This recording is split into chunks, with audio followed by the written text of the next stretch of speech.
Herkese salam, kanalıma hoş gəlmisiniz. Show biznes nümayəndələri yenidən birlikdə yaxın dostlarının doğum gününə qatılıblar. Müğənni Rəqsanə İsmailova da həmin məclisdə yer alıb. Həmin görüntüləri sizlərə təqdim edirəm. Videonu izləyib xoş sözlərinizi yazıb dəstək olmaq üçün kanalımıza abunə olmağı unutmayın. Bir defa atmışam oklara.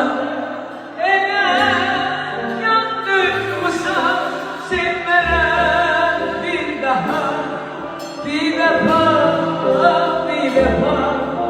atmışsan oklara, yandırmışsan sinlere. Bir daha gelsin, öz yarım gelerek, değirmez gelsin. Geçelim, geçelim, Allah'tan.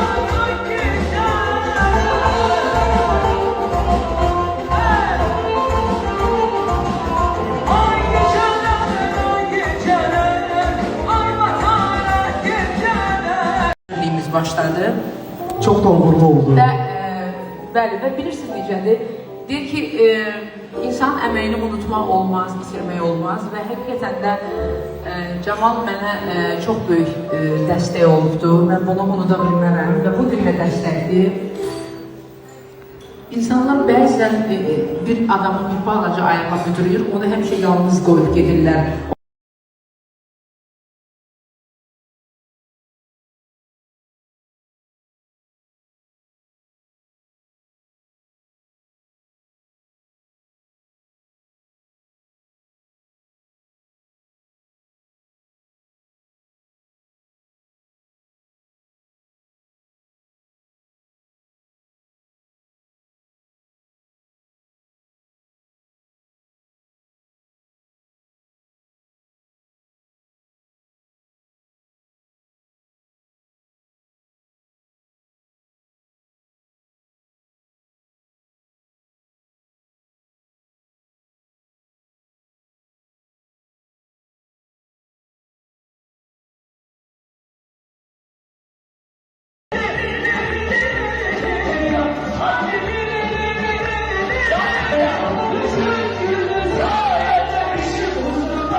Gecenin əsas ulduzu gəldisə, hə? Rəqsanə xanım. Başladı da. Başladı. Getdi onda. Camalı təbrik edirəm, ona uzun ömür, can sağlığı arzulayıram və mamasına da Allahdan şəfa diləyirəm. Camal çox işliyinin həm peşəkarıdır, həm işinə can yandıran bir insandır və nə yaxşı ki, nə xoş ki, mən Camalla birlikdə çalışıram və bizim qarşıda çox böyük məqsədlərimiz var. Və Titanic'i bəyəndiniz? Titanic'deki bayıldım. Bu gece burada kalacağım.